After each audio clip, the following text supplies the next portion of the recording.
hali iweze kuingilia kati na kuweza kuwasaidia. Nataka tuelekee katika kaunti ya Meru ambapo wawakilishi wadi katika bunge la kaunti ya Meru kwa sasa wanajadili hoja ya kumng'atua gavana Kawira Mwangaza. Hebu tuvuke hadi Meru tufuatilie kikao hicho kinachoendelea kwa sasa. The county governor shall be directly elected by the voters registered in the county on the same day as a general election of members of parliament, being the second Tuesday in August in every fifth year. Then it proceeds to indicate that there is a sabbatical 5. Each candidate for election as a county governor shall nominate a person who is qualified for nomination for election as county governor as a candidate for deputy governor.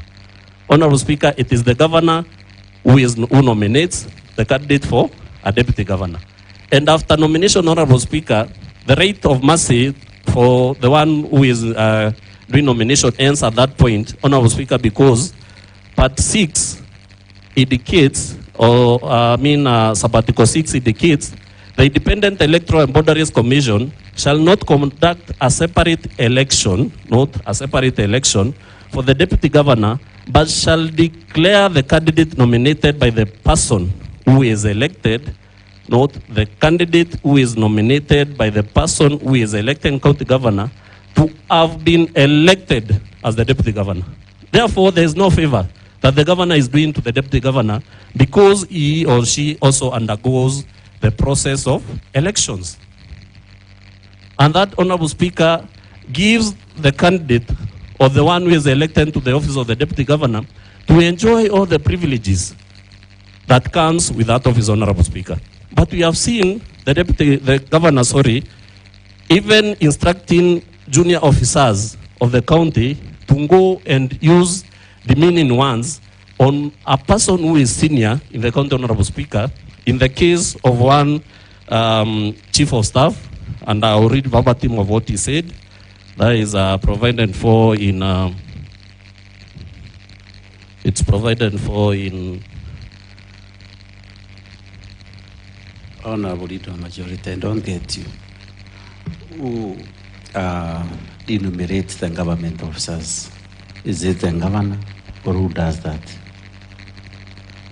For remuneration, Honorable Speaker, is for all state officers or public officers who are under the county government, and that happens maybe from the Department of Finance. But initially, Honorable Speaker, you know that I indicated so that we are not asked why we are tying the governor to these crimes, that the governor is responsible for the management and utilization of county resources.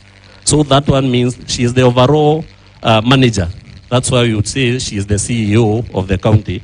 Therefore, when Honorable Speaker, you find that the chief of staff of the governor goes to a TV station to demean and vilify the deputy governor, who is elected together with the governor, Honorable Speaker, that is something that must have, or they must have been empowered by the governor, because the governor is the one who appoints the chief of staff, Honorable Speaker. And I want to read verbatim of what the governor, the chief of staff said about the deputy governor. That is provided for in transcript. It's provided for in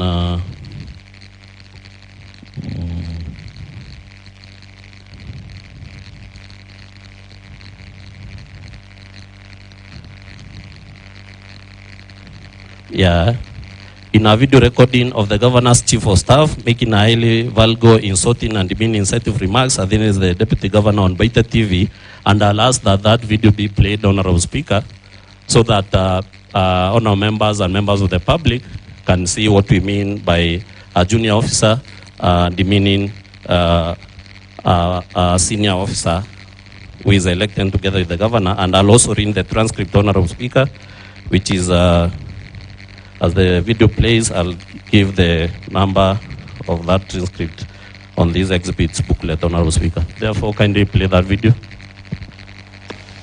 Gentokera mutuma kudithia, gentokera ntenda kuga kinyano ntoimbije baitene dairwa.